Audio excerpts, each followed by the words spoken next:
Halo teman-teman, perkenalkan saya Rahel Ananda Sitorus dengan NIM C1C019113.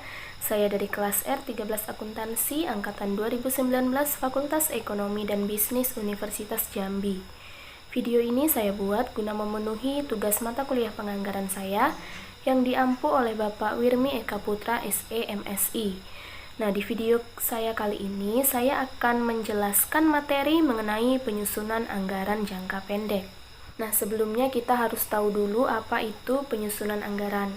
Penyusunan anggaran adalah proses pengoperasionalan rencana dalam bentuk pengkuantifikasian, biasanya dalam unit moneter, untuk kurun waktu tertentu.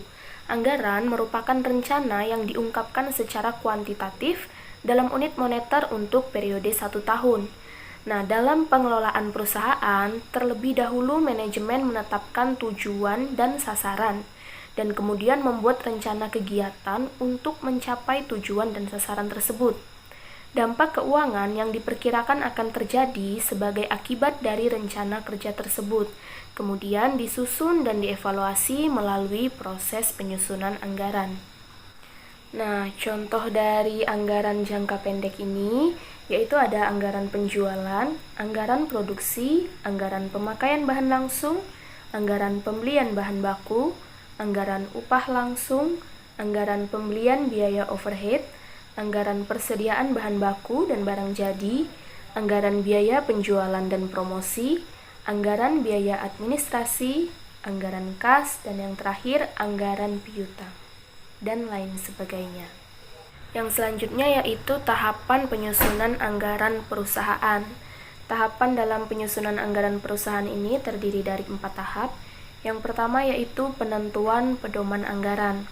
Nah, anggaran keuangan yang ada di sebuah perusahaan itu dapat dilakukan dengan menggunakan penyusunan anggaran selama setahun yang biasanya dipersiapkan beberapa bulan sebelum anggaran tahun berikutnya.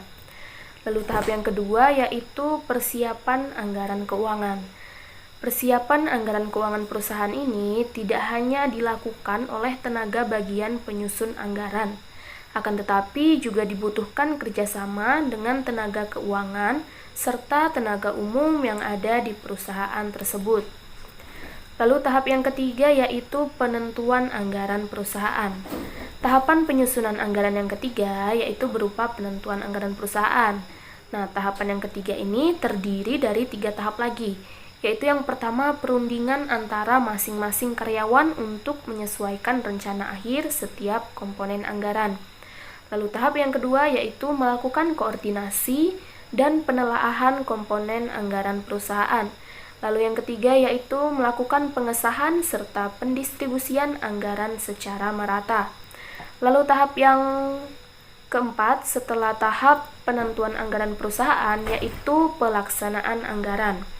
Inilah tahapan keempat yang dilakukan untuk menyusun anggaran di perusahaan. Tahapan ini menjadi langkah kesekian kalinya dari proses penyusunan anggaran yang akhirnya diputuskan dengan sebuah keputusan tunggal. Dalam tahapan ini dibutuhkan pengawasan dari kalangan manajer perusahaan pada masing-masing bagian yang melakukan tugasnya sendiri-sendiri. Setelah pengawasan sudah dilakukan oleh kalangan manajer, selanjutnya manajer memiliki wewenang melaporkan pada seorang direksi di perusahaan.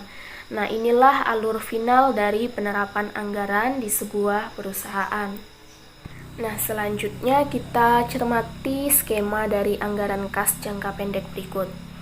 Anggaran kas jangka pendek umumnya disusun dengan cara menelusuri jejak berbagai kegiatan perusahaan yang mengakibatkan terjadinya arus fisik masuk dan arus fisik keluar. Berikut skemanya dapat kita lihat. Dalam skema tersebut terlihat adanya 4 pihak yang sekaligus menjadi penyalur dana dan penerima dana. Nah, mereka itu adalah yang pertama yaitu perusahaan yang melaksanakan proses produksi barang atau jasa sebagai pihak pertama dan pengambil inisiatif atas terjadinya keseluruhan arus kas dan arus fisik dalam keseluruhan sistem itu. Lalu yang kedua yaitu para rekanan atau pemilik faktor produksi yang bergerak dalam pasaran faktor produksi dan pengambil inisiatif atas terjadinya keseluruhan arus kas dan arus fisik dalam keseluruhan sistem itu.